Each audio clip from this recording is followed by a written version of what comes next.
Boa noite a todas, a todos, a todes.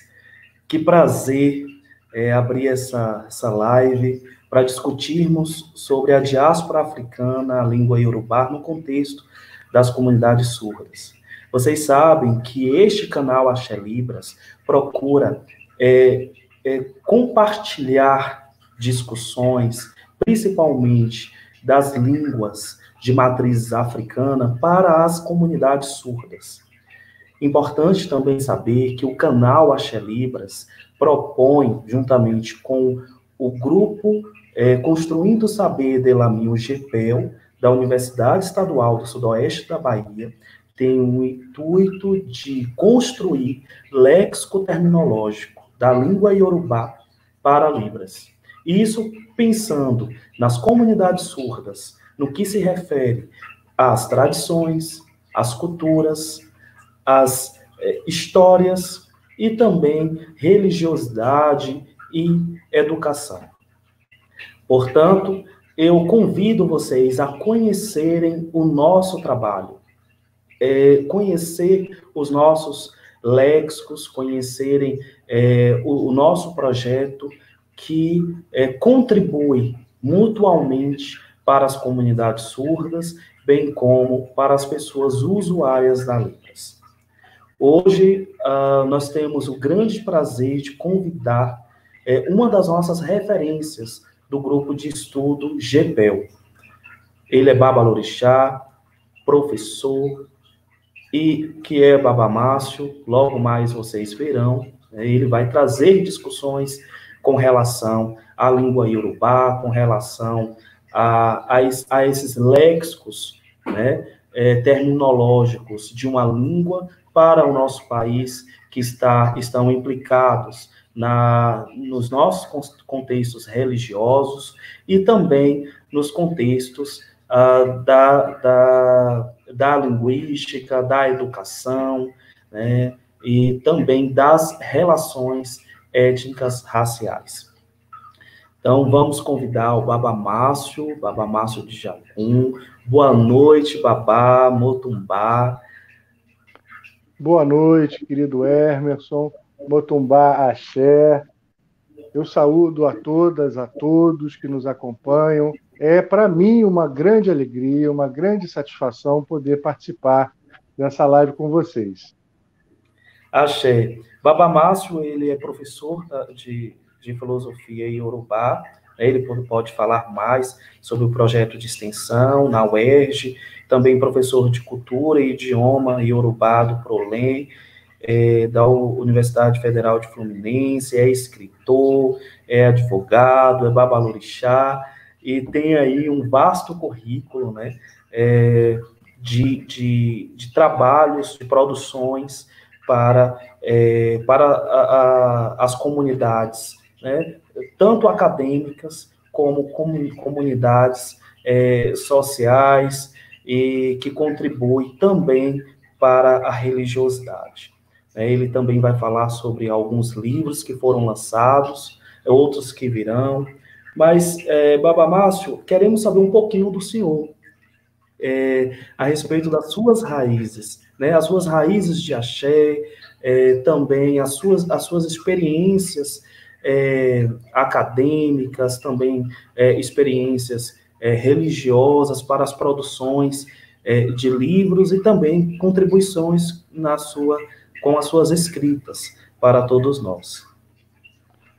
O Emerson, o candomblé, a cultura urubá contribuíram muito mais para mim do que eu para elas.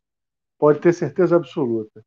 Eu me vejo imerso nessa cultura porque a abracei e fui abraçado por ela, porque me identifiquei com essa forma de pensar, com essa forma de agir, com essa forma de conceber o mundo. Como gosto de falar, eu não pertenço, o candomblé não me pertence, eu é que pertenço a ele. E o candomblé, notadamente o que eu participo, a experiência, a sabedoria na modalidade inspirada na etnia Nagô, Yorubá, ela ela é tracejada pela cultura africana e iorubá.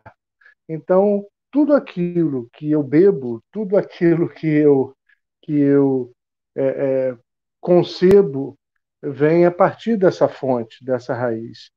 E, portanto, quanto mais eu fui me inspirando, mergulhando, quanto mais eu fui buscando, né, escavucando, mais eu encontrei respostas maravilhosas. Mas eu compreendi uma outra lógica acerca de Deus, acerca da criação, acerca das relações entre vivos e não vivos, entre humanos, hominais e os outros naturais, como vegetais, como os minerais, como os animais. Portanto, eu vivo aprendendo, né? Eu vivo buscando e sempre encontro, sempre me surpreendo. E acho fundamental. Eu acho que é parte deste trabalho dividir. Eu não teria o menor sentido eu fazer esse trabalho de escavação, né, como eu gosto de dizer, e não trocar, e não dividir, e não disponibilizar. A rigor, essa cultura não me pertence. Eu aqui fui abraçado por ela, então eu me sinto no dever de dividi-la, de disponibilizá-la. Acho que é por aí, Emerson, acho que é por aí. E já faço isso há um bocado de tempo.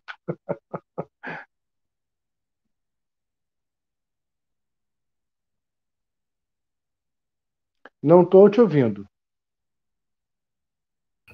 Axé, babá. O senhor poderia Agora falar sim. sobre a raiz religiosa? Onde o Assim, senhor foi? eu descendo da casa de Oxumaré com muita alegria, com muita satisfação. Sou filho de santo do Babá PC, o nosso Oloriebé, o nosso líder da comunidade.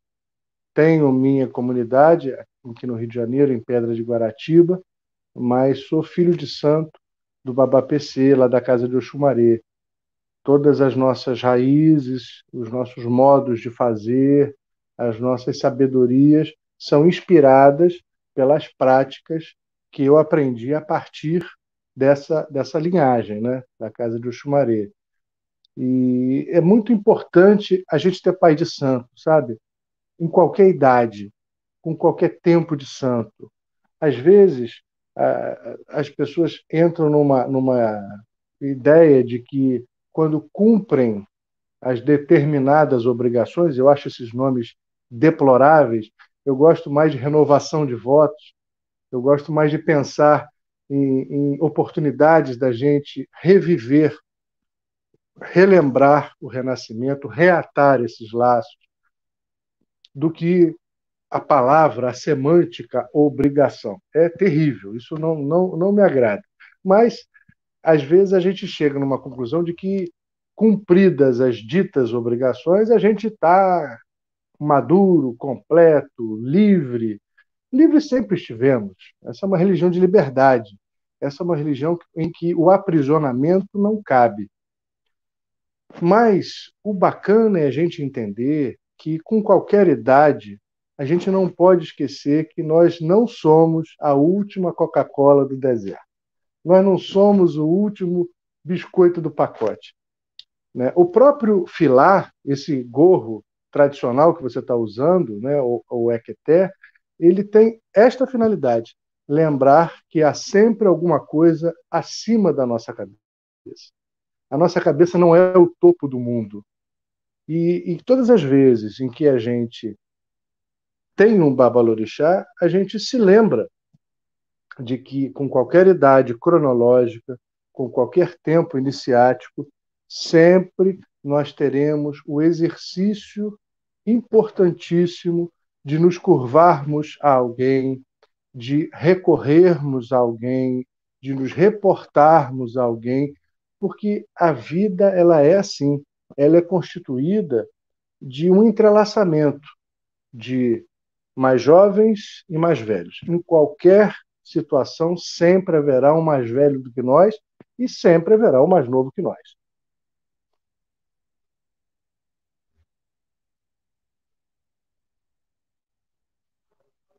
Não estou te ouvindo. Tem que abrir o microfone.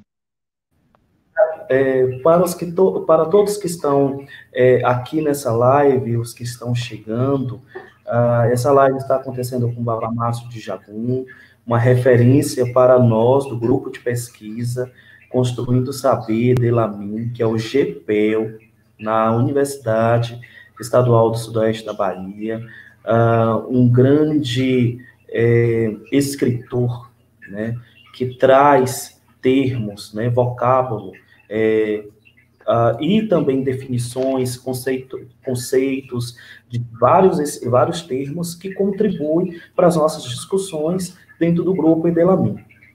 E já já nós vamos falar sobre esse projeto, que é o projeto Axé Libras. Mas temos algumas curiosidades, né, com relação às pesquisas do Baba Márcio, também, e as suas vivências, né, enquanto Babalorixá, enquanto filho também de santo, ele que acabou de dizer que é filho de pai PC, e também essa importância, né, de darmos ouvido, né, ou darmos uma evidência aos nossos mais velhos, às nossas mais velhas, que contribui tanto para as nossas produções, né, também para os nossos conhecimentos. Baba Márcio, nós queremos saber com relação à cultura, né, do terreiro, que tu também, o senhor pode falar sobre a filosofia africana com relação às pessoas com deficiência ou às pessoas surdas, né? Qual é o olhar, né, dos terreiros, qual é o olhar de uma filosofia africana para essas comunidades? As comunidades com deficiência e as comunidades também das pessoas surdas.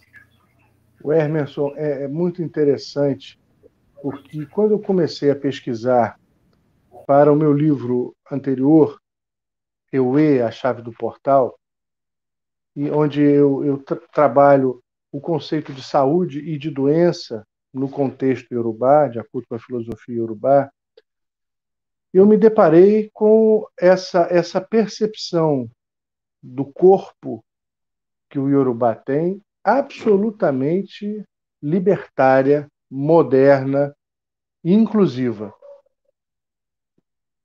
A cultura iorubá parte do pressuposto que todos nós, antes de nascermos, escolhemos o nosso próprio destino. Portanto, o corpo é uma ferramenta, é um veículo para que nós possamos transitar esse percurso que nós próprios escolhemos. Por essa razão, o Iorubá não entende que os corpos sejam defeituosos. Essa ideia ocidentalizada de corpo defeituoso não existe para o Iorubá. Para a filosofia Iorubá, todo corpo é perfeito, perfeito, apropriado, ideal para o destino que nós mesmos escolhemos. Logo, eu nunca vi, ao longo dos meus 40 anos vividos em Candomblé, nenhum tipo de rejeição, de barreira para que pessoas com deficiência fossem acolhidas no Candomblé. Eu já vi pessoas cegas, pessoas surdas,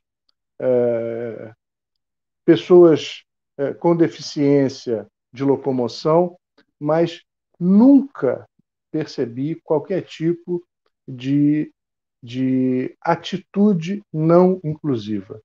Inclusive, orixás manifestados em transe em todos esses corpos diversos, sem qualquer tipo de barreira, sem qualquer senão, sem qualquer oposição da comunidade a que essas pessoas com deficiência a integrassem enquanto Egbé, fossem corpos iniciados no candomblé.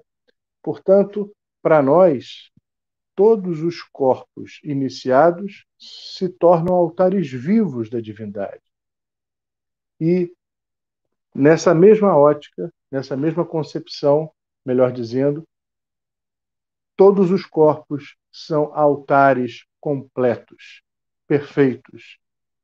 E são incluídos neste cenário entre a comunidade que se dispõe a encontrar equilíbrio, encontrar harmonia através da celebração natural dos vegetais, dos animais e dos ancestrais.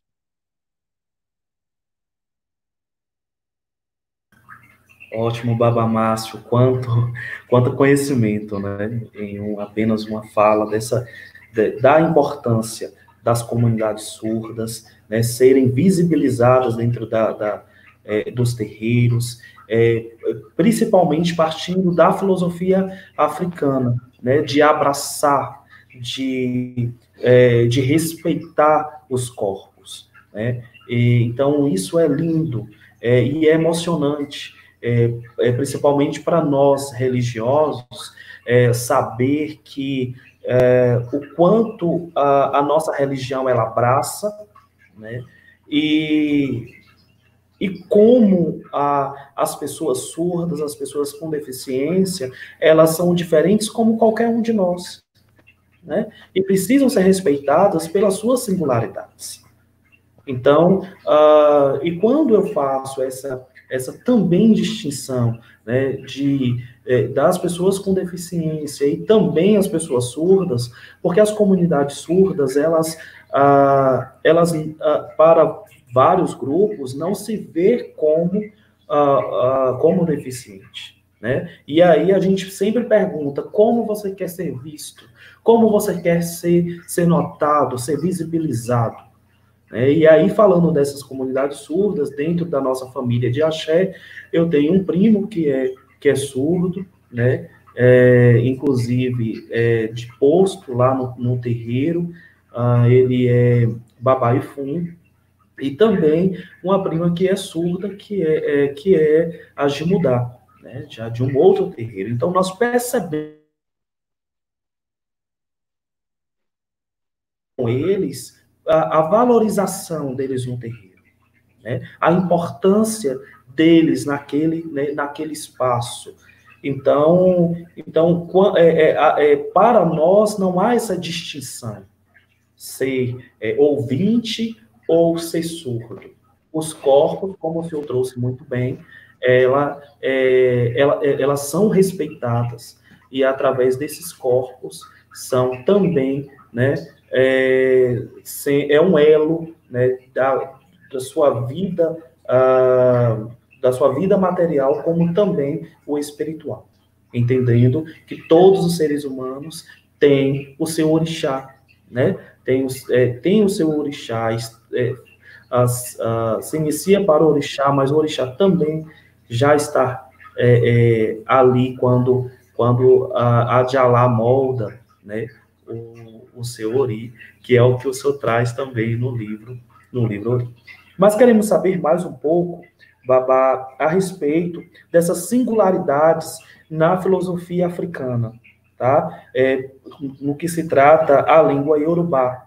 Então, a língua iorubá, né, na filosofia africana, quais são as singularidades que é perceptível, né, nesses contextos?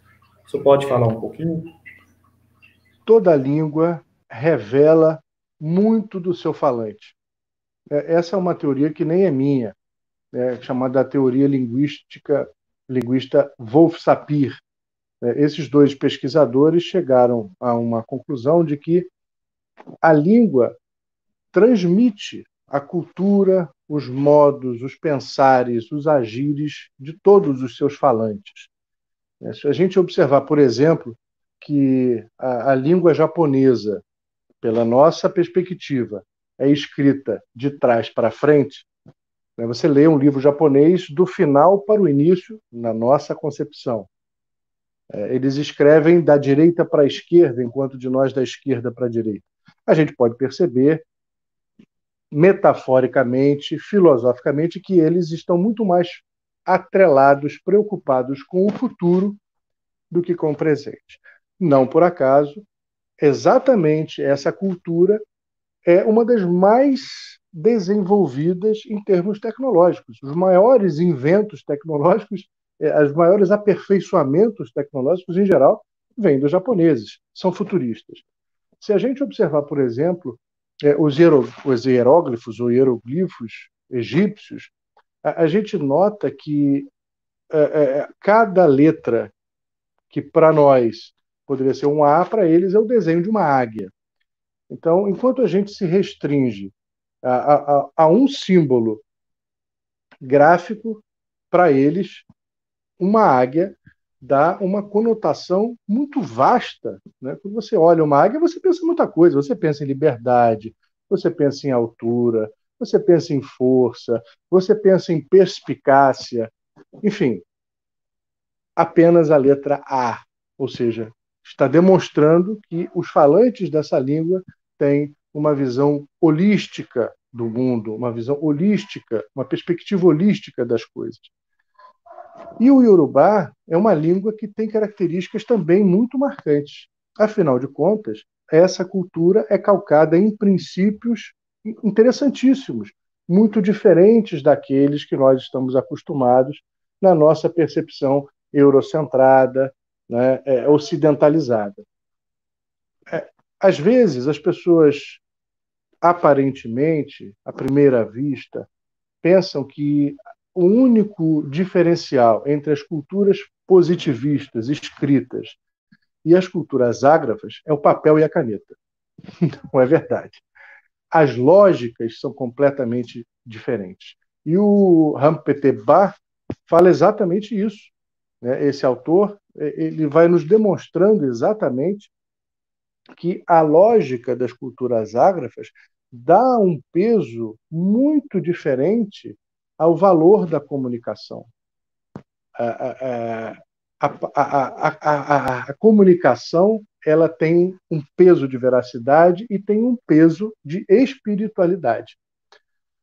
Para os iorubais, a transmissão, a comunicação através das expressões, ela se dá de maneira divina.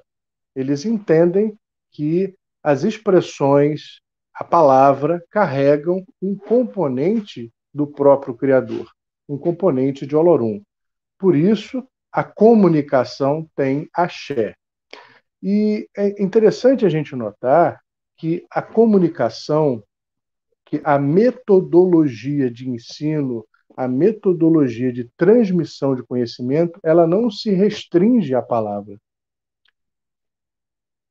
A pedagogia iorubá, que eu chamo de nagologia, ela se estabelece nos fazeres.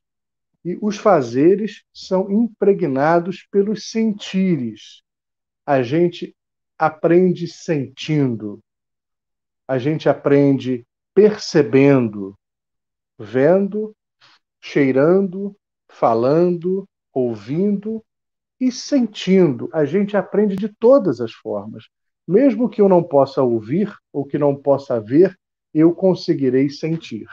Então, esta forma de comunicação, esta forma de transmissão de conhecimento, ela sempre será inclusiva, porque ela dá oportunidade da gente aprender de várias maneiras.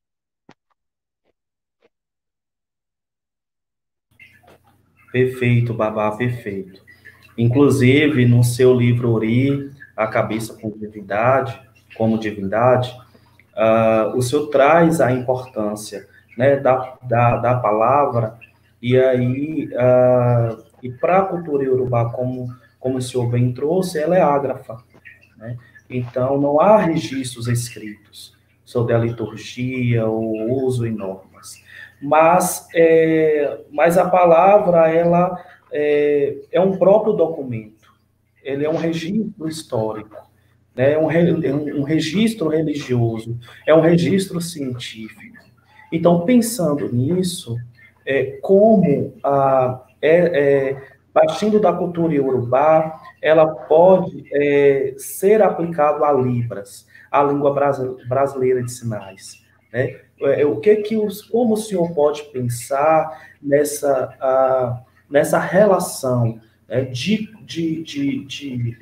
da língua iorubá para uma outra língua, para uma língua visual espacial, né, a Libras, que é a língua natural das comunidades surdas? Como eu disse a você, evidentemente, essa cultura concebe que todos os corpos são perfeitos. Não existe essa ideia de imperfeição, de deficiência, absolutamente. Todos os corpos, repito, são perfeitos como veículos para o destino que nós escolhemos. Agora, nós precisamos cada vez mais pensar formas, métodos de assegurar a acessibilidade. Nós precisamos que os nossos espaços sejam, aí sim, aperfeiçoados para contemplar, para acolher, para abraçar, para que todas as pessoas se sintam igualmente acolhidas, bem recebidas e com facilidade de acesso em todos os sentidos. Nós precisamos nos aperfeiçoar nesse aspecto, todos nós. Isso é muito importante. As instituições, as religiões, notadamente a nossa também, nesse ponto de vista. Agora, eu não vejo dificuldade nenhuma, nenhuma resistência da língua iorubá a Libras. Pelo contrário, como digo, é uma língua, é uma cultura que permitem a nós um conhecimento amplo através dos poros, através dos sentires. Essa conexão, ela se dá, interessante, ela se dá, inclusive, no contato verbal, né? Os interlocutores. Os verbos iorubás, eles são todos atemporais, eles são todos mantidos no infinitivo. Quando a gente flexiona os verbos iorubás, eles não mudam, não se transformam em palavras diferentes como no português. Por exemplo, se eu for conjugar o verbo no presente eu sou, tu és, ele é. São 3 palavras diferentes. No iorubá, isso não acontece. O verbo permanece no infinitivo, no passado, no presente e no futuro. São algumas partículas pré-verbais que vão dar esses indicativos de tempo. Alguns advérbios de tempo vão nos ajudar a nos localizar na parte da manhã, da tarde ou da noite. Mas o verbo ele é atemporal e nos faz lembrar um dos princípios dessa cultura, que é a atemporalidade. Para eles, o tempo não é linear, o tempo é sincrônico. Tudo acontece ao mesmo tempo, passado, presente e futuro. Há uma outra característica interessante nos verbos iorubais, que é a polissemântica, né? Os verbos são polissêmicos. Um único verbo, escrito igualzinho, pronunciado da mesma forma, pode significar 10, 12, 15 coisas completamente diferentes. Como é que eu vou, então, me fazer compreender se eu não estiver conectado ao meu interlocutor? Portanto, a todo momento, a língua iorubá vai nos induzindo a promover uma conexão muito mais profunda do que simplesmente falar e ouvir. A língua iorubá, a cultura iorubá vão nos proporcionando uma conexão ampla em todos os sentires.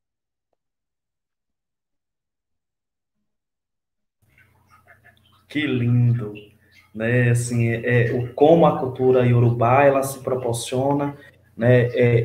No nosso fazer, no nosso dia a dia, na nossa relação com a natureza, né? Na nossa relação com os nossos povos, com os nossos iguais, né? E também com os nossos diferentes, porque contribui também para para as nossas aprendizagens e experiências. E justamente isso, Babá, que a gente tem preocupado enquanto grupo de pesquisa, quando a gente pensa nesse léxico terminológico da língua iorubá para Libras. Como, por exemplo, o sinal de axé, que inclusive que é esse sinal em Libras. Axé. esse sinal, né? E aí o senhor, inclusive, até traz um conceito, assim, quando fala sobre a relação dela com a palavra, que é um sentido mágico, né? Porque ela é condutora da energia e tem força, esse sentido da palavra, e o axé é aquilo que a gente emana dentro da gente para o outro, essa energia para o outro. Então, Rapaz, você leu meu livro mesmo, hein? Estou gostando de ver, você caprichou. isso é importante. A gente tem as suas referências como sendo ricas para o nosso grupo de pesquisa. E é através dela que nos inspira a discutir, a dialogar e também a levar, né, as suas inspirações para os nossos terreiros. Porque a gente não pode pensar na criação de um termo, né, do sinal termo, de um sinal para Libras, em um contexto fechado, sem dialogar com os nossos mais velhos, com as nossas mais velhas, com as tradições orais, tá? Então, sim. Você me permite fazer uma interrupção? Posso fazer uma interrupção? À Eu vontade. acho que isso que você está falando é muito importante, porque nós que ouvimos, que falamos, que enxergamos, infelizmente, nós é que ficamos restritos a certas concepções da condução do próprio axé. Nós é que achamos, equivocadamente, pela nossa condição física, que o axé está especificamente no encanto da palavra. Sim, ele está. Ele está na força dos itãs, ele está na força dos ofós, ele está na força dos essé, dos poemas, dos ouê, dos provérbios, dos oriqui, das louvações, mas axé está também nas mãos, axé está também no pensamento. Eu me lembro que, quando eu ainda era muito jovem, o meu finado pai de santo dizia assim: olha, você vai fazer um ebó agora. Aí eu falei: vou ajudar, né? Eu ficava segurando as coisas para os mais velhos passarem o ebó. Ele disse: não, você vai fazer hoje. E aí me deu aquele friozinho na barriga, a perninha tremeu, e ele me ensinou algo que eu repito até hoje a todos os meus filhos de santo. O ebó começa aqui. Ele não está na vasilha. O ebó começa na sua cabeça, naquilo que você dirige àquela pessoa que vai ser oficiada, naquilo que você intenciona, naquilo que você tensiona com as suas mãos. A força do axé está na força do seu desejo. Enquanto isso, cante, reze e faça. E eu nunca mais me esqueci disso. O axé ele está exatamente nisso, na multiplicidade das possibilidades que o corpo oferece. Porque o corpo ele é um intermediário fundamental entre os vivos e os não vivos. Porque, pense bem, se não tivesse a necessidade do corpo, enquanto médium, ou de corpo, ou de parte mediúnica, fazendo a mediação entre o imaterial e o material, era só a gente que rezar, ficar parado, e as divindades atuavam. Não. O corpo é necessário. A essência emanada do corpo é fundamental para determinadas curas, para determinadas emoções, para determinadas vibrações. O corpo é usado mediunicamente, intermediariamente. Portanto, esse corpo inteiro atua. Esse corpo inteiro reza. Esse corpo inteiro fala. Esse corpo inteiro vê. Esse corpo inteiro ouve. Este corpo inteiro faz. Achei, achei. Como o corpo, né, é importante para a sinalização, para uma língua visual espacial, é mágico a falar com as mãos. Por quê? Porque as mãos, como o senhor diz, né, é o axé, é a energia, pode falar. Posso falar? Desculpa, eu acho que eu tô te interrompendo, me perdoe. É do Senhor. Queremos mais te ouvir do que... Não, eu estou me lembrando aqui, olha só, como esses nossos ancestrais percebiam o axé das mãos, né? Os cargos, os chamados oiês, na maioria das vezes, são designados como funções a serem cumpridas por pessoas que tenham determinadas energias corporais. Por que determinada, em geral, não vou dizer sempre, mas em geral, as pessoas que realizam os trabalhos de desobsessão, de ebós, que tirem negatividades, que encaminhem os eguns, sejam pessoas de Inhansã. Porque elas têm essa energia nas mãos.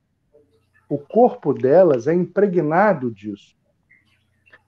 Não me importa se esse corpo fala, se ele ouve ou se ele vê, mas ele tem isso.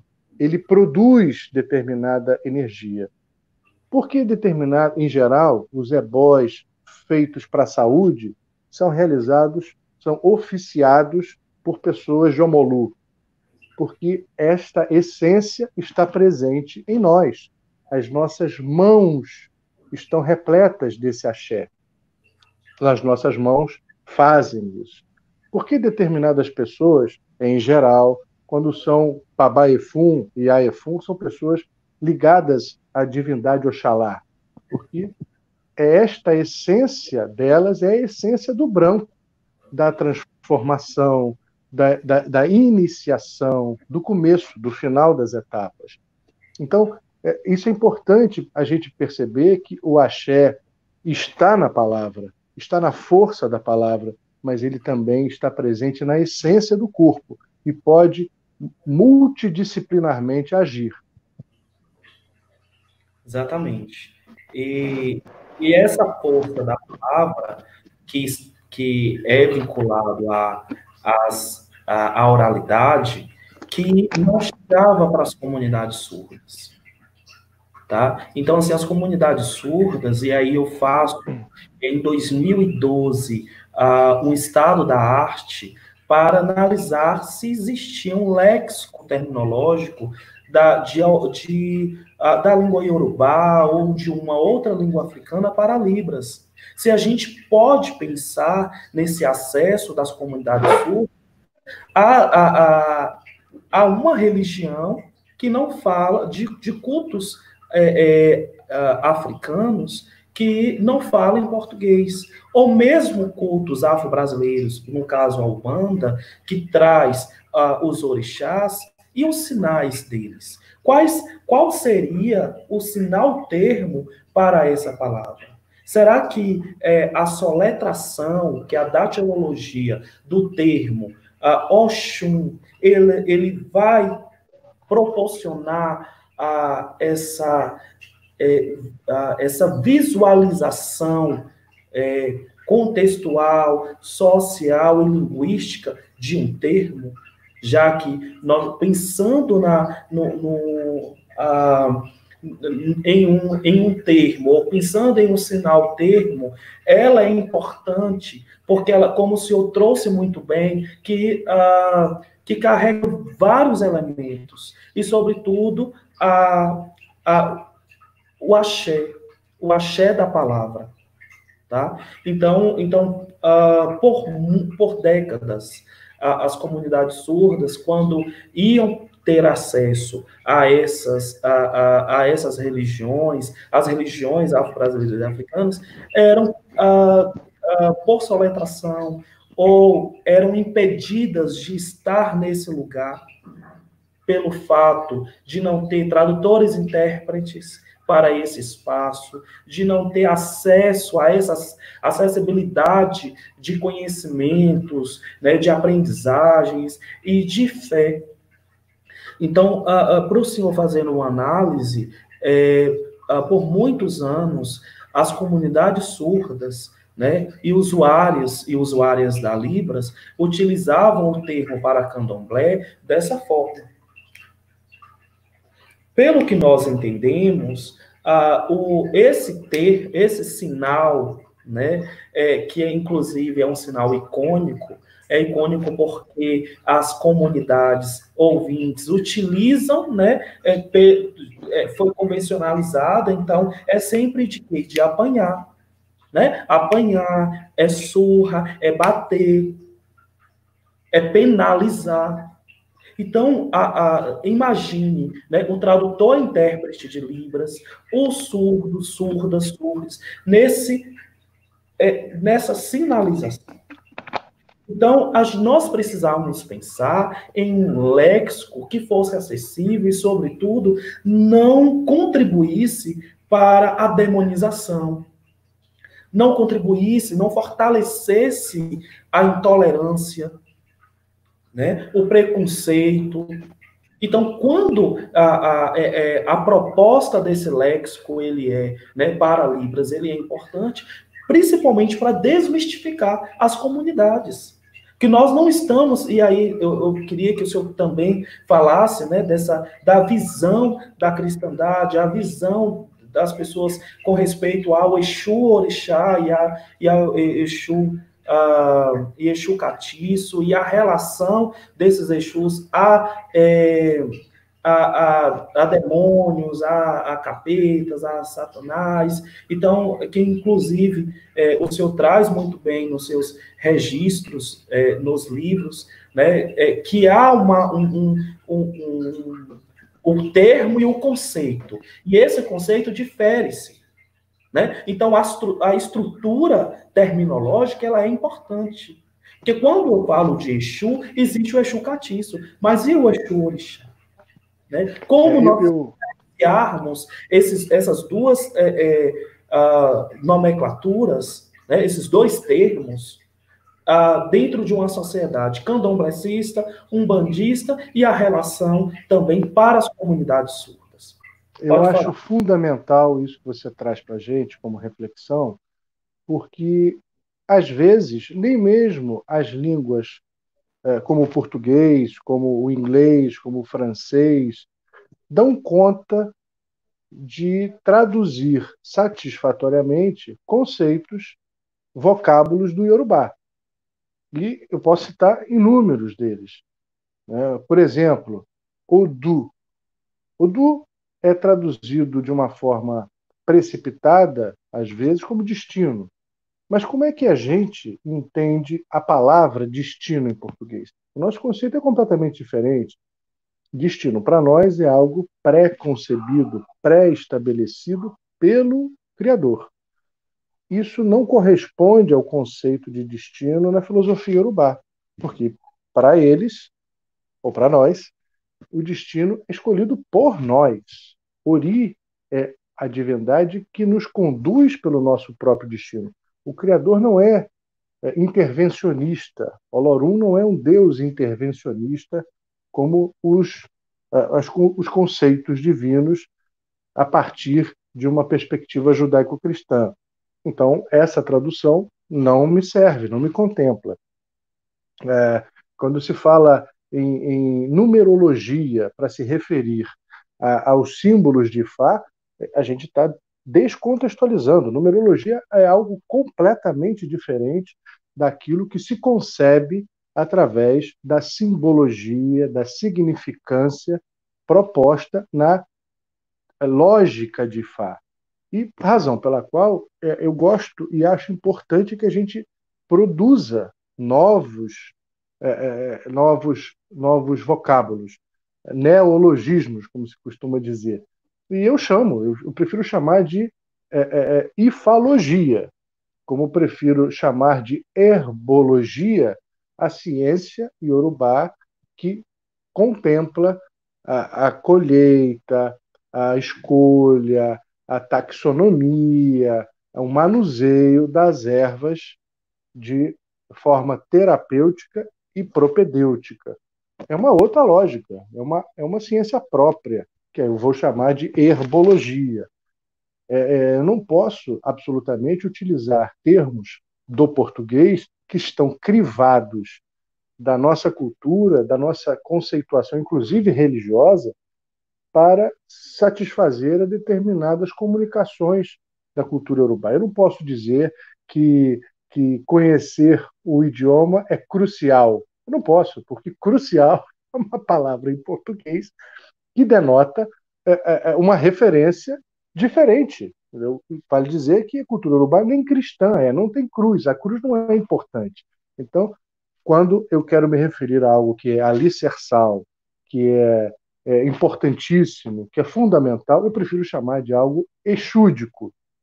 Então, esses neologismos, essas novas semânticas, esses novos léxicos, são fundamentais, sobretudo quando a gente quer ampliar essa gama de comunicação para os falantes, para os ouvintes e também para as pessoas surdas. Os surdos, para os cegos. Nós precisamos criar possibilidades específicas que contemplem a filosofia e a cultura da qual nós estamos nos referenciando. Exatamente isso. Então, com esses elementos que o senhor acabou de registrar nesse momento, que nós pensamos também nas discussões, sobretudo na proposta, quando se pensa o termo candomblé, né? Que não seria isso. Ele não poderia ser convencionalizado para as comunidades surdas, porque há um sinal, né, que é um sinal que desconstrói, né, o que nós acreditamos. Então, portanto, o grupo de pesquisa discute esse sinal, né, e propõe um outro sinal para as comunidades surdas, que é esse aqui, para Muito bem, muito bom, muito bom, muito bom. Esse para Candomblé. Quer falar um pouco sobre esse olhar, né, com relação ao candomblé, né, e ao ori, né, entendendo que as nossas populações religiosas, eles veneram, né, o chão e veneram o axé quando se adentra ao terreiro, né, no que se refere a esse movimento, né, e esse movimento sagrado, para nós candomblecistas, ubandistas, elas são importantes, porque dialoga, né, com a relação que nós temos com o chão, com a terra e com o axé que existe, que é plantado dentro dos terreiros, e também ao nosso ori, né? É a bênção que nós pedimos. Quer falar um pouco sobre isso? O Emerson, eu tenho muita alegria, muita satisfação, orgulho mesmo de participar de um grupo de pesquisa na Universidade do Estado do Rio de Janeiro, que é liderado por uma querida amiga, professora Estela Guedes Caputo, e esse grupo de pesquisa chama-se Quequerê. É um grupo que trabalha numa linha de pesquisa que a Estela inaugurou, a Estela criou, que é de crianças de terreiro. E a gente pesquisa muito a respeito disso, a gente busca fontes para conectar, para refletir, para pensar esses nossos trabalhos. E eu tenho me dedicado muito a exatamente compreender essa metodologia ensinativa, e eu chamo, por isso que eu carrego nos neologismos, ensinativa porque é um ensino ativo, não é um ensino estagnado, não é um ensino inerte, é um ensinativo, por isso eu chamo de metodologia ensinativa, eu chamo de nagologia iorubá, é uma lógica própria dos iorubás. E nessa lógica própria, que é impregnada de naturismo, que é impregnada de espiritualismo, que é impregnada de valores ancestrais, que é impregnada de valores atemporais, de poesia, de metáforas, é uma concepção de ensino, uma concepção ensinativa que não cabe nesse mundo. Não cabe. A sala de aula não cabe no mundo, não nesse nosso mundo. É uma sala de aula que tem o céu como teto, que tem a superfície do mundo inteiro como piso, que tem a natureza como paredes, que tem o corpo como lousa e tem a comunicação como giz. Esse método ensinativo, ele é muito mais amplo do que qualquer sala de aula eurocêntrica, ocidentalizada. Esse método de ensino nos propõe, como disse, ensinar e aprender a partir de fazeres, de saberes, de praticares. Existe um verbo em Urubá que a Estela destaca muito bem, é um verbo monossilábico, como a maioria deles. Então, é um verbinho de duas letras que fala uma imensidão de coisas. O verbo có.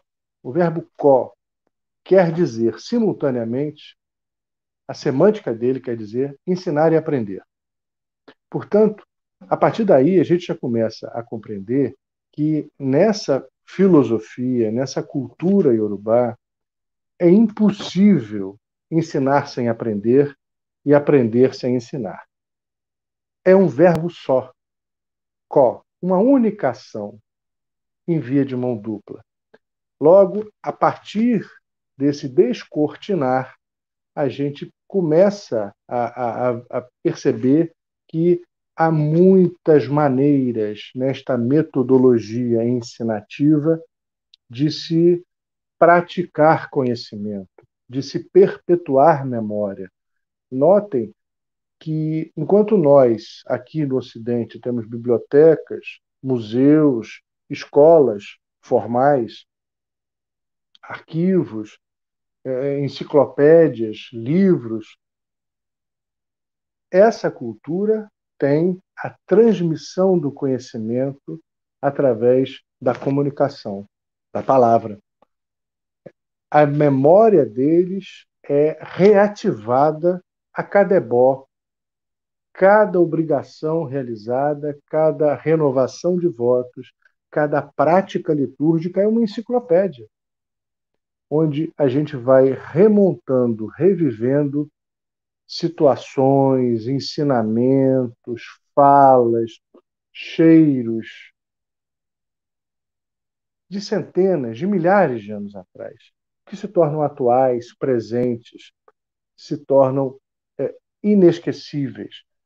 Razão pela qual tudo isso é possível a partir de nossa cabeça, de nosso ori.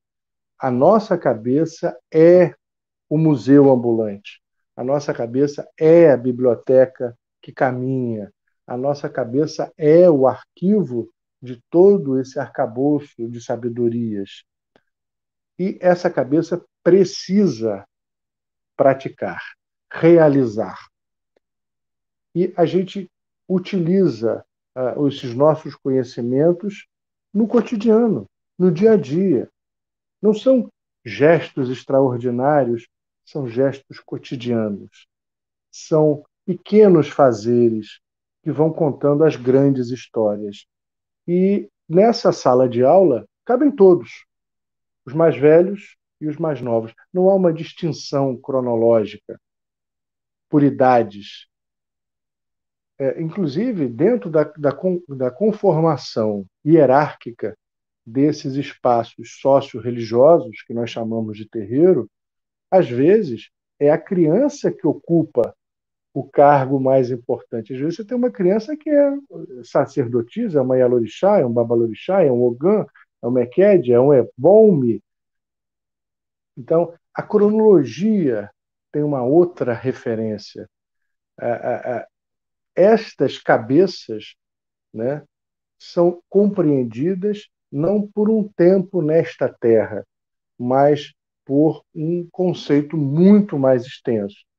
A gente tem muita coisa para falar sobre isso. 1h30 é pouco, hein, Emerson? 1h30. Exatamente. Quanto é importante, Baba Márcio, a gente falar sobre a cultura iorubá com relação às crianças, né, e o trabalho da Estela Guedes, contribui para a gente pensar nessas comunidades onde as crianças elas são importantes, elas têm um papel fundamental e ela traz esse olhar, né? É belíssimo o trabalho e como ela desenvolve todo o projeto e foi através das crianças que impactou ela a pesquisar, né? Ela a adentrar a religiosidade, ela que fala um pouco da sua história no livro. O livro que o senhor acabou de citar aí, As Crianças de Terreiro. Crianças de Terreiro. Educação dos Terreiros. Educação dos Exatamente. Terreiros. E aí a gente pensa, o Babá Márcio, nessas crianças surdas, nessas crianças que são de axé, do candomblé. Essas crianças que precisam serem visibilizadas. O ato de aprendizagem. E se não há palavra, e se não há léxico, não há língua. E se não há língua, não há comunicação. Quando se trata de aprendizagens, de relações, né, de contato com outras crianças, outros povos, de se reconhecer, de construir identidades através da língua, de viver em comunidades, de aprender e reaprender o seu ser. E isso me deixa muito emocionado quando se trata das produções de léxicos, né? Quantos surdos e surdas nos enviam mensagens para o Axé Libras, para o grupo de pesquisa, dizendo: vocês conseguiram mudar o que eu aprendi, ou quantas coisas eu não sei. Teve uma surda que ela me fez chorar quando ela disse assim: aprender os sinais dos orixás é uma sensação quando eu comecei a aprender Libras. Olha que bacana. Quando eu tive contato com a minha língua. Essa fala foi de um projeto aqui da Bahia, que é o projeto Pretas Mãos, que eu quero agradecer imensamente às coordenadoras, Nancy e também Iris, que vem fazendo esse trabalho belíssimos, de reunir todos os pesquisadores com relação a discussões étnicas e raciais. E essa fala foi de uma surda nesse projeto que me tocou muito. Né? Ela diz: eu nunca vi algo tão forte. Quantos outros surdos e surdas que estão na literatura, nas suas produções literárias, utilizando o léxico da língua iorubá para Libras. E o senhor entende a sua participação nesse processo? Que é a sua participação. Que isso, Hermes.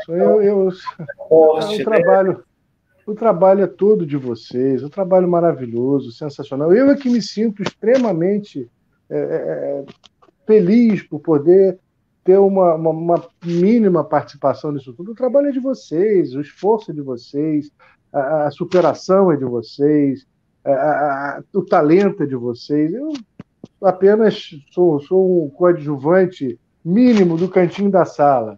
Eu é que tenho uma enorme alegria de poder ter essa participação.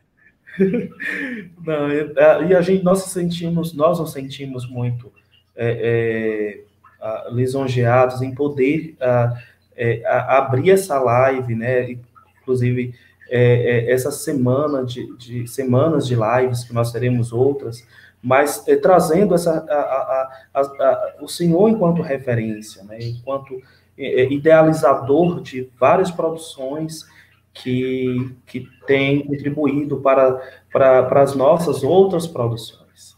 Né? Então como as influências, né, de trabalhos, de pesquisas sérias, e, sobretudo, de axé, de vivência e do sangue, né, que nós carregamos, que é o sangue religioso, né, o sangue de matrizes afro-brasileiras e africanas.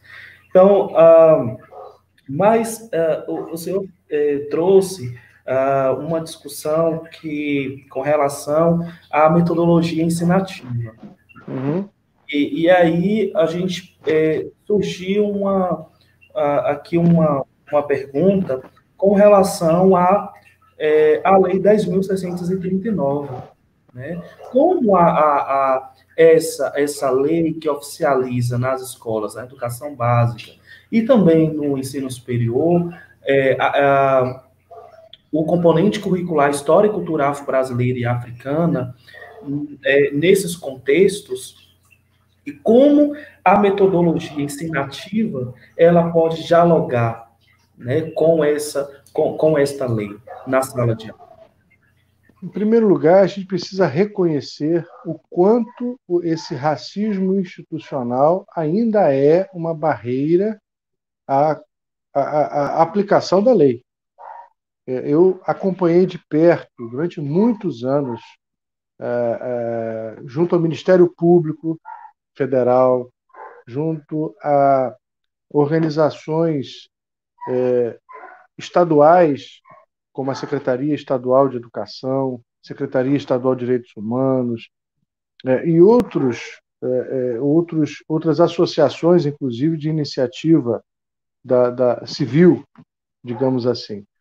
E a gente foi percebendo que as resistências eram de professores, de pais de alunos, de coordenadores pedagógicos, de alunos, de diretores de escola, de gestores públicos, de políticos, porque este racismo religioso, esse racismo institucionalizado, simplesmente impede que as pessoas entendam o propósito da lei. A lei, em momento nenhum, objetiva que se ensine ou se faça proselitismo religioso. Absolutamente. Mas, da mesma forma que se fala de Revolução Francesa, que se fala de luteranismo, de anglicanismo, de protestantismo, Revolução Protestante, revolta protestante, é preciso compreender que a cultura, ou que as culturas africanas, elas compõem também religiosidades. Não tem que ter uma conotação prosélica, mas tem que ter uma comprovação histórica, um ensino histórico. Compreender como a cultura africana, a história da África, tem interseções fortes, estruturantes, exúdicas com a própria cultura brasileira, é fundamental. A gente passa uma vida inteira nos bancos escolares, nas universidades, sem ter referência nenhuma à África, a não ser o período da escravidão. Então, o que a lei propõe é exatamente que se ensine, que se aprenda no ensino fundamental, no ensino médio, das escolas públicas e privadas, a história da África, a história do africano, a cultura que é fundante para todos nós. Não seria absolutamente nada demais se a referência fosse a Europa. Mas, como se trata do continente africano, a gente tem essa institucionalidade de resistências pelo racismo. Portanto, não há como a gente romper esta barreira se a gente não tocar no ponto nodal, se a gente não desarmar essa armadilha. Nós continuamos tendo um pensamento racista e escravagista. E dentro dessa concepção da sociedade escravagista cabem os negros, cabem os nordestinos, cabem os pobres, cabem os imigrantes. O escravagismo ainda é imperativo na nossa sociedade. A gente continua achando que o bom garçom é o garçom que serve bem, e não aquele que nos atende com presteza.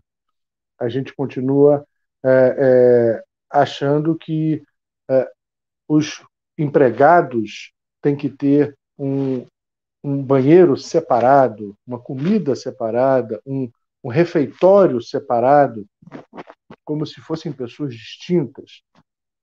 A gente continua achando que é normal, embora a gente não goste, mas é relativamente normal na nossa sociedade que uma casta política tenha férias diferentes de todos os demais trabalhadores, benefícios diferentes de todos os demais trabalhadores, aposentadoria diferente de todos os demais trabalhadores. Isso é o quê?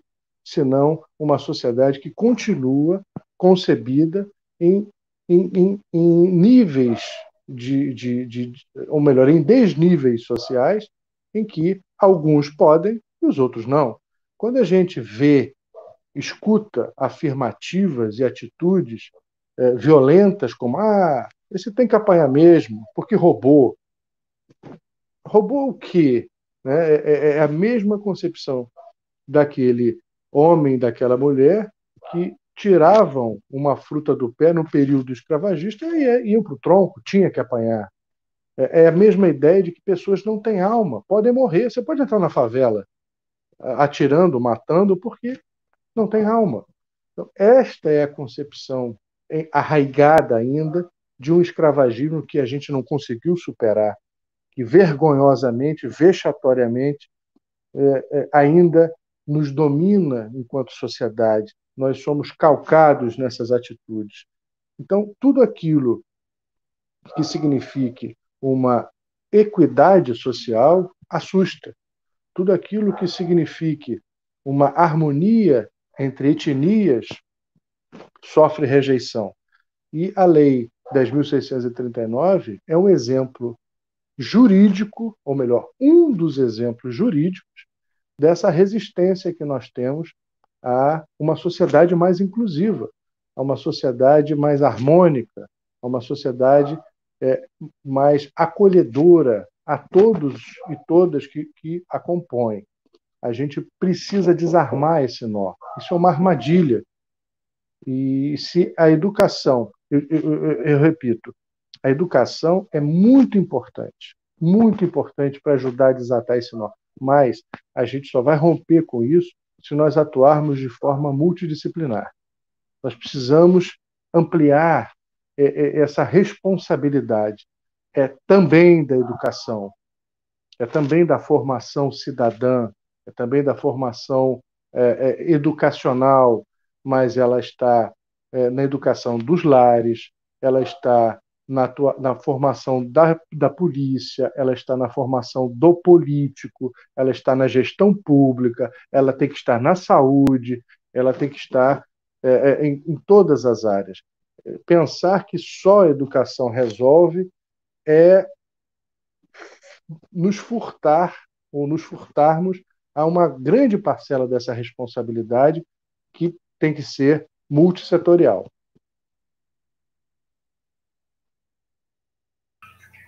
Maravilha, Babá, maravilha. E essa educação setorial precisa de parcerias, né? Então, pensar nesse conjunto de mãos que vão contribuir para uma implementação da Lei 10.639 e, sobretudo, para que se cheguem a essas comunidades surdas, né? Se cheguem nas escolas inclusivas, com a presença do tradutor-intérprete de Libras, né? Que esses tradutores-intérpretes de Libras tenham a formação para fazer a tradução e a interpretação desse contexto, né, linguístico, desse contexto histórico-cultural, né? Da língua iorubá, sobretudo, das línguas bantus, mas que inclusive, nós estamos também pensando, enquanto projeto de pesquisa, incluir as línguas bantus, né? Para atender a esses outros povos, né? E aí a gente aproveita essa live para fazer um convite, tá? Às pessoas que desejarem participar do nosso projeto de pesquisa, acesse o Instagram, Axé Libras, e mande lá o seu contato para que a gente possa também responder as perguntas, possa catalogar surdos e surdas que frequentam o candomblé, ou são iniciados e iniciadas, para a gente fortalecer os nossos discursos, fortalecer as nossas propostas. Eu aproveito para pedir desculpa, que eu acredito que é na configuração, tem várias pessoas aqui me mandando mensagens pelo WhatsApp, por não estar conseguindo fazerem perguntas pelo chat, tá? Então, lamento, na próxima live a gente vai ter essa preocupação de verificar as configurações, e aí a gente responde, tá? Se eu não souber, ou as perguntas direcionadas ao Babá Márcio, podem enviar lá para o Axé Libras, que a gente dá um jeito de procurar um tempinho para conversar com o Babá Márcio, e quem sabe a gente, com essas perguntas, a gente não faz, em um outro momento, uma produção de uma outra live. Eu aproveito para registrar, né, essa disposição de Babá Márcio de contribuir imensamente para este momento, né, consolidando as discussões e as produções, tanto para o público ouvinte, também para o público surdos e surdas e surdes. Então, temos essa honra de poder dialogar com os nossos teóricos, dialogar com as nossas referências, que esse momento nós estamos aí com o ilustre pai Márcio de Jaguar. Obrigado.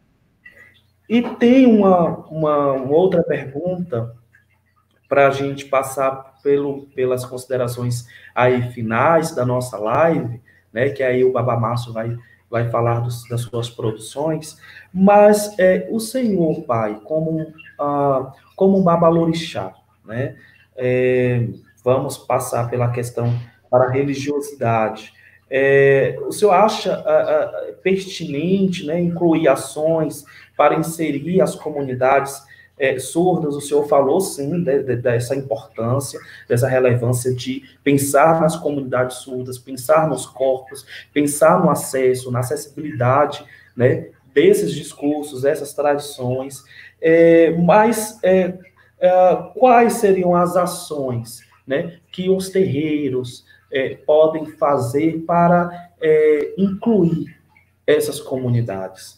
O que é que o senhor pensa? E uma outra questão, com relação à religião, né, de ser de culto, do culto iorubá, né, o que é importante pensar, né, não só no léxico, como interpretação? Tem outros elementos que o senhor acha relevante para que essas comunidades eles possam pertencer à nossa religiosidade? Eu acho, Emerson, que a nossa estrutura religiosa favorece muito a inclusão, em todos os aspectos. A gente pode observar que os terreiros de candomblé são, como sempre foram, verdadeiras embaixadas da diversidade. Eram dentro dos terreiros que os pretos, que os pobres, que as prostitutas, que os brancos pobres, porque os brancos ricos viravam comendadores e ganhavam lugares de destaque na igreja ou nas igrejas, mas os brancos pobres iam para os terreiros tomar cachaça com, os negros, com as pessoas de baixa renda. Então, ali sempre foi a embaixada da diversidade. Sempre tivemos nos nossos terreiros lugares de acolhimento, lugares sem distinção. E a gente precisa lutar muito, compreender muito para não cairmos nas armadilhas colonialistas em que essas práticas se repetem de uma forma muito cruel, muito tendenciosa, muito tirana. Nós temos que estar sempre atentos para que essas tiranias não sejam reproduzidas. Hierarquia não é a mesma coisa que colonialismo. É bem diferente. Então, a gente precisa ficar prestando atenção nessas coisas. Como eu disse, a nossa estrutura litúrgica não é uma estrutura prosélica. Religiões que são prosélicas têm uma estrutura do momento da conversão, do momento do convencimento, do momento da exposição oral por muito tempo, né? Tem as homilias, as pregações. Nós não temos isso. As nossas práticas, elas são a própria essência da nossa religiosidade. A nossa estrutura é ritualística. Portanto, os fazeres são os métodos ensinativos. As liturgias, elas são equacionadas em centenas de gestos, razão pela qual a inclusão é muito mais fácil, muito simples neste aspecto. Ela é muito mais permissiva para uma inclusão, porque a gente pode participar de vários momentos, em vários espaços, em várias situações distintas.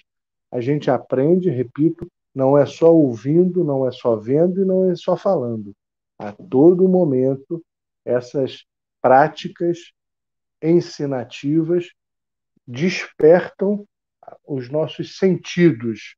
Os nossos sentires são maneiras mais eficazes para a compreensão daquilo que se faz e por que se faz.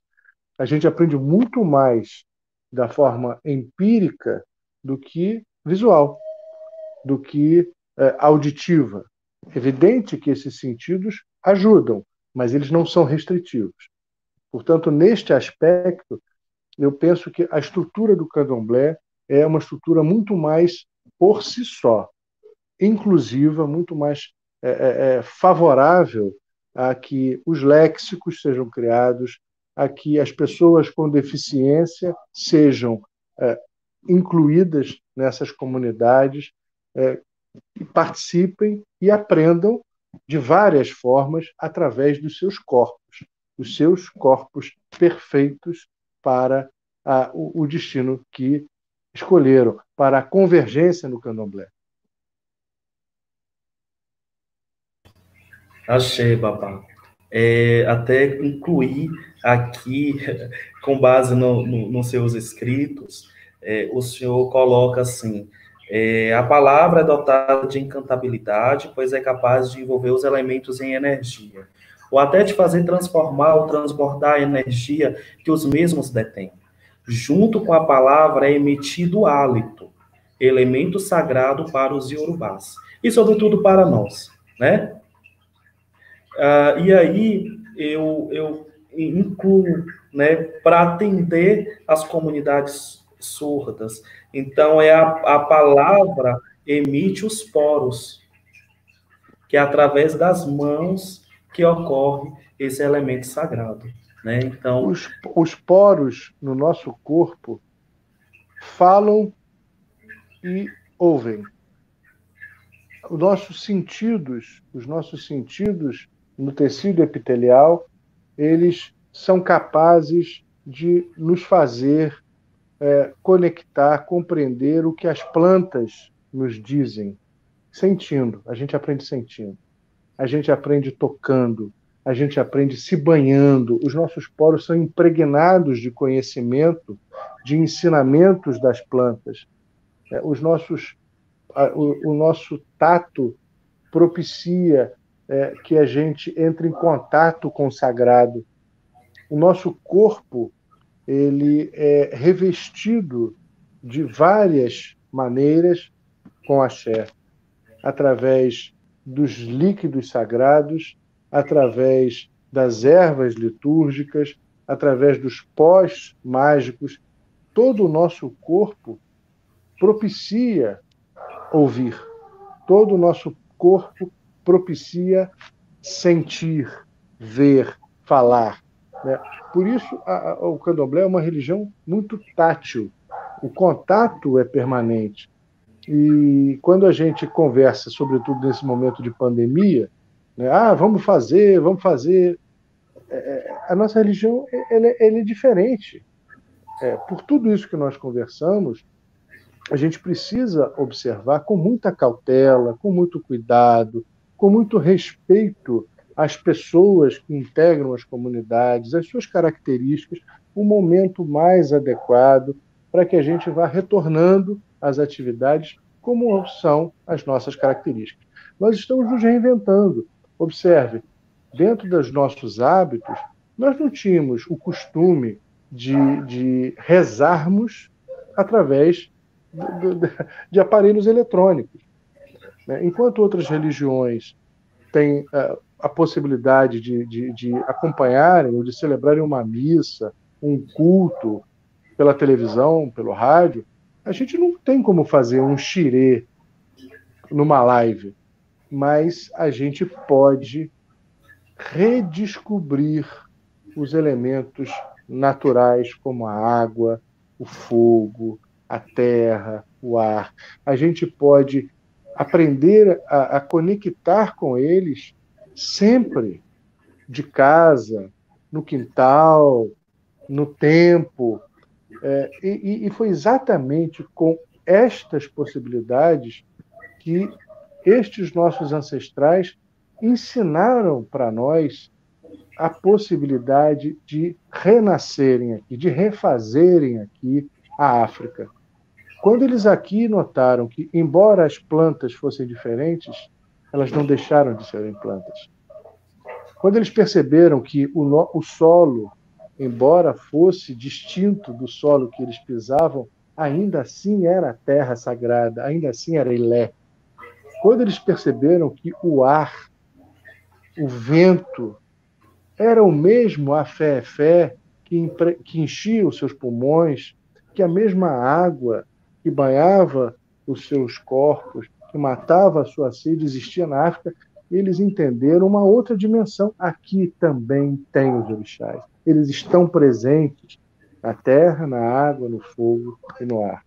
E assim, eles nos ensinaram, nos exemplificaram como reconstituir a vida, mesmo que em momentos desagradáveis, mesmo em situações desfavoráveis. Achei. Babá, infelizmente estamos conduzindo aí para as nossas considerações aí finais da nossa live.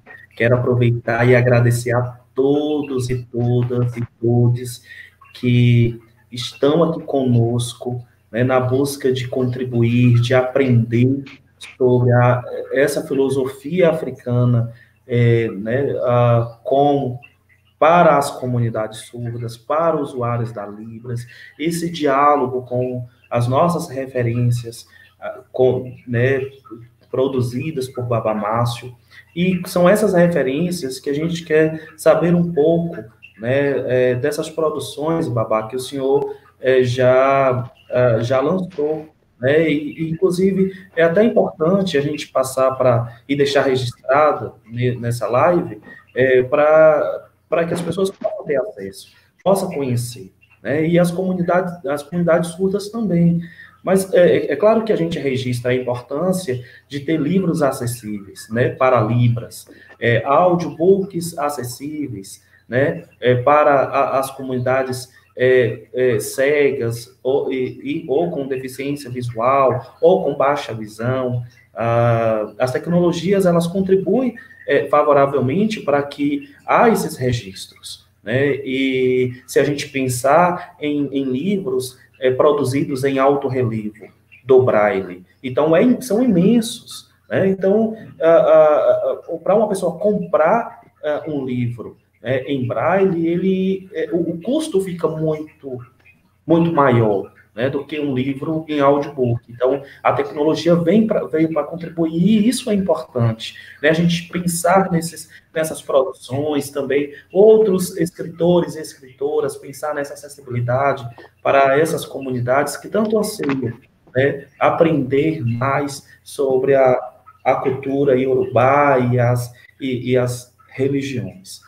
Aí, o senhor pode falar um pouquinho sobre o livro Ori, a Cabeça como a Divindade?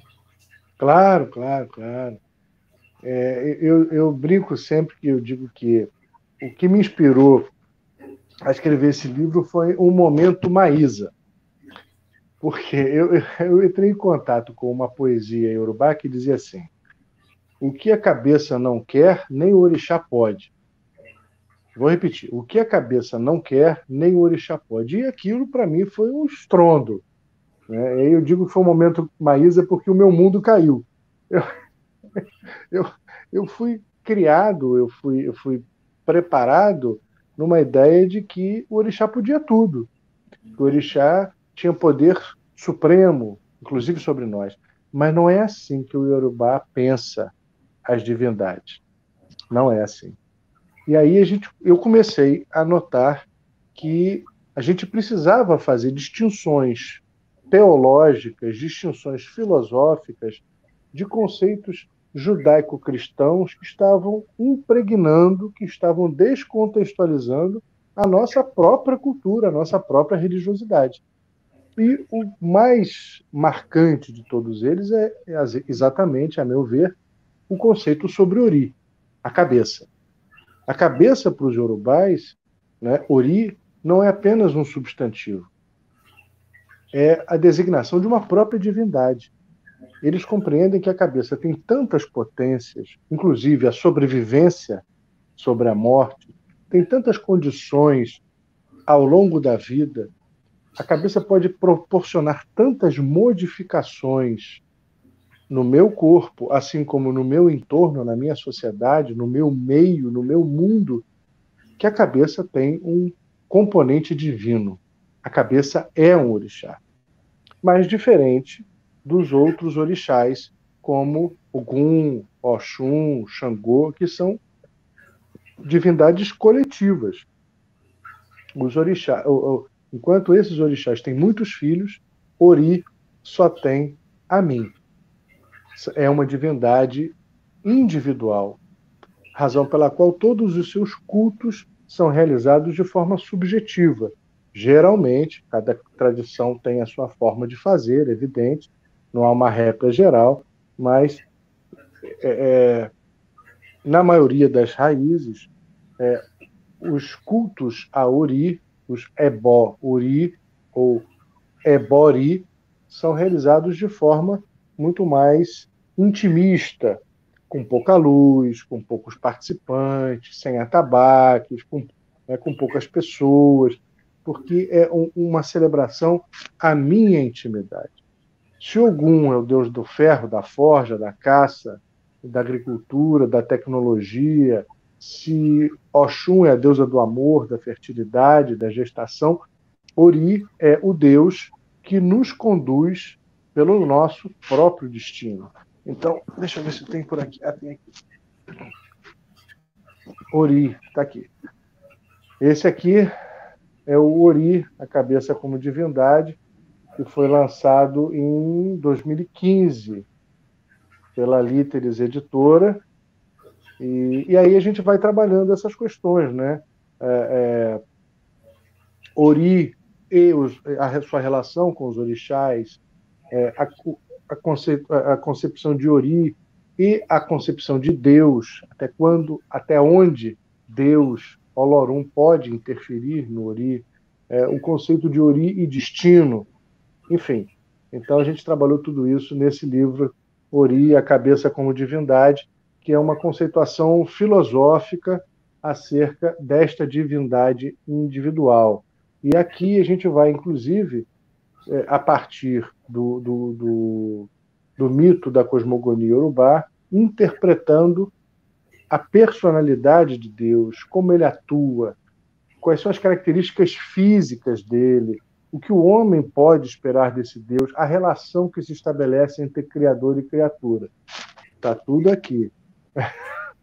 Achei, gente, um livro maravilhoso, né? Que nos ajuda muitíssimo a entender, né, o Ori, a entender o nosso Ori. Enfim, só vocês lendo para sentir a energia e um pouco da nossa religiosidade. Babá, o senhor pode falar sobre o E, a chave do portal? A gente nunca deve dizer, eu aprendi isso, nunca deve dizer que é o último livro, é o mais recente. Euê é esse aqui. Euê, a chave do portal, esse aqui. Esse é um dos maiores. Hein? Esse é um dos maiores. Esse aqui foi lançado em 2019, ano passado. Então, a gente fala sobre o conceito iorubá acerca de saúde e de doença. Já havia obras extraordinárias sobre o manuseio das ervas. Olha a minha responsabilidade, né? Olha quem me precedeu. Pierre Verger, Mãe Estela de Oxóssi, José Flávio Pessoa de Barros. Então, eu não quis falar sobre aquilo que eles já haviam trabalhado com tanta maestria, com tanta profundidade. É evidente que eu aqui reproduzo, falo, anoto, compilo uma série de cânticos para as ervas, de receitas para os usos litúrgicos e também terapêuticos, mas eu me detenho a esse conceito, a essa ideia do que é saúde, do que é doença, dos corpos coletivos e dos corpos individuais, da interferência ou da intervenção de Exu em relação aos corpos, do poder da comunicação, e aí a gente vai desenvolvendo essa teoria da transmutabilidade, da transbordabilidade, a partir da palavra, né? dos modos de fazer, de agir, as divindades da saúde e da doença, como Ossani, como Omolu, a releitura de Omolu pós-diáspora, a releitura de Ossani pós-diáspora, enfim, também a gente fala um bocado. Exatamente. Tem um outro livro que inclusive, eu acho que todos conseguem enxergar aí lá no cantinho, que é o vocabulário. Né? O vocabulário. Iorubá. Vocabulário temático do candomblé. Esse aqui. Esse tijolinho aqui. Esse saiu em parceria entre a editora Líteres e a UERJ, Universidade do Estado do Rio de Janeiro. Né? Foi exatamente este trabalho de pesquisa que foi utilizado para referendar o tombamento, o processo de de inscrição no INDL, no Inventário Nacional de Diversidade Linguística, junto ao IFAM, e acabou inspirando o reconhecimento do idioma iorubá falado nos terreiros como patrimônio imaterial do Estado do Rio de Janeiro. Maravilha. É exatamente esse trabalho aqui, o vocabulário iorubá. Por quê? À medida em que fui estudando, que fui me aprofundando, eu percebi que a língua iorubá é tão rica, é tão eivada, é tão repleta de conceitos filosóficos riquíssimos, que não me bastava traduzir água como Omim, terra como Ilé, fogo como Inã. Eu precisava distinguir como os iorubás pensavam a água, como eles manuseavam a água, como eles encontraram a divindade do fogo. Então, todos os verbetes aqui colocados foram traduzidos com essa contextualização filosófica e teológica. Então, quando eu traduzo Odu, eu falo de todos eles, eu falo da história dos Odus, a aplicação dos oráculos. Quando a gente traduz Abiku, por exemplo, a gente fala dos tipos de Abiku Inã, Abiku Omim, Abiku Afefé, e eu fui separando esses verbetes em 40 e poucos, 50 capítulos, todos eles temáticos, para facilitar a pesquisa. Então, por exemplo, se você quiser tanto português e Yorubá, como Yorubá português, como se você quiser pesquisar roupas, como são os itens do vestuário, tem um capítulo só para roupas, tem um capítulo só para animais, só para vegetais, só para saudações aos deuses, só sobre os apetrechos rituais. E aí a gente vai vendo também, foi muito interessante a partir dessa pesquisa, ver como a gente utiliza itens, né? Tem mais de 3.000 verbetes só de apetrechos rituais utilizados no candomblé. A gente usa muita coisa, né? Então, tudo isso foi sendo descrito não apenas de forma semântica, como eu disse, não apenas uma tradução, mas uma contextualização filosófica e teológica, pode-se dizer assim. Maravilha, um trabalho maravilhoso e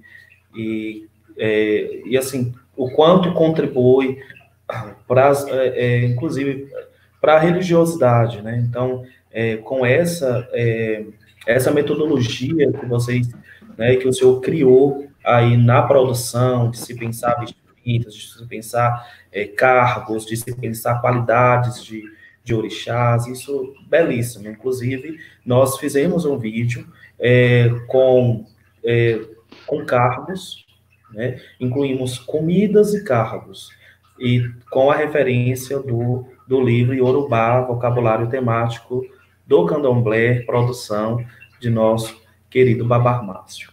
Babar Márcio, parabéns, que legal, Emerson. Poxa, eu fico tão orgulhoso com isso. Fico satisfeito mesmo. Obrigado.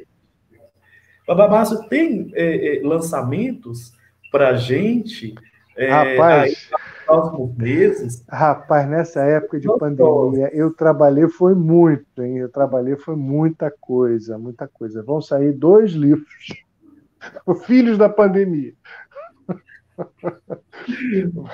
Sai agora pela editora Líteres o Incó Yorubá, Aprendendo e Ensinando Yorubá, é um livro sobre a gramática iorubá, sobre a fonética iorubá, que é pautado no curso que eu dou na Universidade Federal Fluminense, né? Então, todo o arcabouço da abordagem teórica, da metodologia de ensino, né? Toda a questão gramatical, pronomes possessivos, demonstrativos, pronomes pessoais, advérbios de tempo, pronomes objeto, preposições, tudo isso é colocado, né, colocado no livro, inclusive com exemplificações e com exercícios com respostas. Eu fiz questão de colocar um caderno de respostas em anexo para que a pessoa possa estudar individualmente, mas estimulando que ela estude em grupo, coletivamente. A ideia é essa, né? Que a gente possa estudar, estimular que as pessoas se agrupem para estudar Yorubá, se ajuntem para estudar Yorubá. Essa é a ideia. Então, esse sai pela Líteres, esse não tem data ainda, mas sai ainda este ano. Eu acho que setembro, se não me falha a memória. O que vai sair antes vai ser pela Arqué. E esse é um livro muito, muito interessante, sai na segunda quinzena de agosto. O Candomblé e as crises. Candomblé e as crises. Pensando a religião antes, durante e depois da pandemia. Então, a gente faz um apanhado histórico de como a religiosidade afro-brasileira se portou, resistiu, quais foram as estratégias utilizadas nas pandemias passadas, como a febre amarela, como a gripe de 1918, agora, né, no momento da pandemia de Covid, e como a gente imagina que o candomblé possa se colocar após a pandemia. Inclusive, a gente faz um percurso também sobre os 500 anos de perseguição do Brasil, né? 500 anos de intolerância. Tem um capítulo exclusivo sobre o candomblé e as crises inacabadas, porque nesse período todo de existência e de sobrevivência pós-Covid, nós temos uma série de crises inacabadas no nosso país que precisam ser superadas. Não é só a doença que é o problema, não é só o vírus que é o inimigo. Nós temos inúmeras crises inacabadas que precisam ser repensadas, como o racismo, como a xenofobia, como o desrespeito aos idosos, a falta de inclusão, de acessibilidade, o desrespeito às crianças, a violência, né, o desamor. E eu vou abordando também como o candomblé, enquanto religião, encara cada uma dessas situações e como ele pode contribuir, já contribui, e como poderá contribuir para essa passagem do pós-pandemia. E esse livro eu tenho um carinho todo especial, porque na fé de Olorum, de todos os orixás, será o primeiro livro sobre candomblé lançado simultaneamente em português e em Libras, graças ao trabalho do Emerson e de todo o grupo de pesquisa da universidade. Axé, babá, axé, iri, Olorum nos dê, né, essa bênção para que a gente consiga concretizar esse material, e eu tenho certeza que as comunidades surdas, também as comunidades cegas, com deficiência visual, com baixa visão, vão agradecer muitíssimo por essas produções. É muito importante pensar, e inclusive essa ideia, a gente partiu do pesquisador, do Baba Márcio, né? Esse convite, né? A gente está dialogando porque tem outras forças maiores para que a gente, né? Que a gente precisa estar se organizando, mas essa disposição já parte, né, da gente para pensar na acessibilidade, já parte do autor do livro, que é fundamental, né? E isso que é importante. E estamos aí bem ansiosos para vocês terem acesso a essas produções, que, sobretudo, são maravilhosas. Já tive acesso a um, não vou revelar, mas está muito, muito, muito bacana. Baba Márcio, Olorum Modopé, Oxum Modopé, Jagum Modopé, gratidão imensa a este momento, meu coração transborda de felicidades. E aí eu saldo a dona do meu Ori, Oxum, a Yalotê, né, das águas, a rainha das águas, e assim, nada disso é possível sem a permissão deles, a permissão dos nossos ancestrais, a permissão do meu babalorixá, Pai Louro, Tio Xuguian, Flávio Rosa, e da permissão, né, de todas as energias. Eu quero agradecer imensamente a presença dos tradutores e intérpretes de Libras, o Evaristo Júnior, o Romeu Sanches, né? Isso é possível, sim, quando a gente tem a disposição, quando a gente tem amor para materializar. E vocês, né, do grupo Axé Libras, do grupo de pesquisa do GPEL, da universidade, se dispuseram a estar nessa live para fazer a interpretação e dar acessibilidade às comunidades surdas. Vou aproveitar o intérprete Evaristo para louvar Oxum. Ele vai fazer a interpretação para Libras aí de uma cantiga de Oxum, criada, né, pela minha tia, de Logunedé, a Yalorixá, Olinda, e que se tornou o hino da Confraria das Oloxuns, também é o hino do Ipondá, tá? Então, a voz não está muito boa, mas vamos lá. Iê, iê, iê, ô. Iê, iê, iê, ô. Ia, Oxunilê. Iê, Oxunilê. Ia, Oxunilê. Iê, Oxunilê. Omonilê, Ocaminó. Yatunde, Ilexá. Yatunde, Cuabó. Mire, ô, iê, iê, ô. Ecuabó, ireu, Ecuabó, ilexá, Ecuabó, ireu, Ecuabó, ilexá, omonile, ocamimó, yatunde, ilexá, yatunde, Ecuabó, mireo, ieieo, Ecuabó, ireu, Ecuabó, ilexá, Ecuabó, ireu, Ecuabó, ilexá, ireomo, ireu, babá, ireu, ia, eu. Gratidão, Pai, Muito bom. todo amor, Axé, axé. velho, achei. Muitas Olha, gratidões por todos, por tudo e, sobretudo, pelos nossos orixás e o seu trabalho e o seu ori.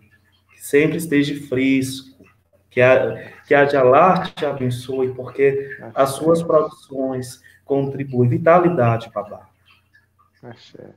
Muito obrigado pelo carinho, muito obrigado pelo acolhimento, pela gentileza, muito obrigado pela oportunidade de participar desse trabalho maravilhoso que vocês desenvolvem, e a gente possa desenvolver sempre obras, realizações que sejam inclusivas, que respeitem as pessoas, que valorizem as pessoas, que se integrem às pessoas e que sejam integradas por elas.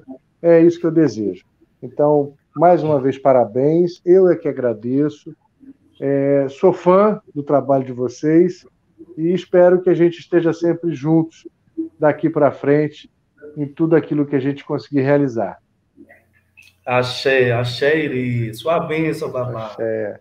Que Pai Jagum abençoe, que Oxum, a sua mãe, meu Ajuntó, seja sempre a força que nos inspira a contornar os obstáculos, a atingir os objetivos, a fertilizar o nosso caminho, a dissolver todas as dificuldades. Axé. Axé, Iri. Até mais, pessoal. Nós teremos outras lives. Acompanhe o nosso canal Axé Libras. Forte abraço. Até a próxima. Tchau, tchau.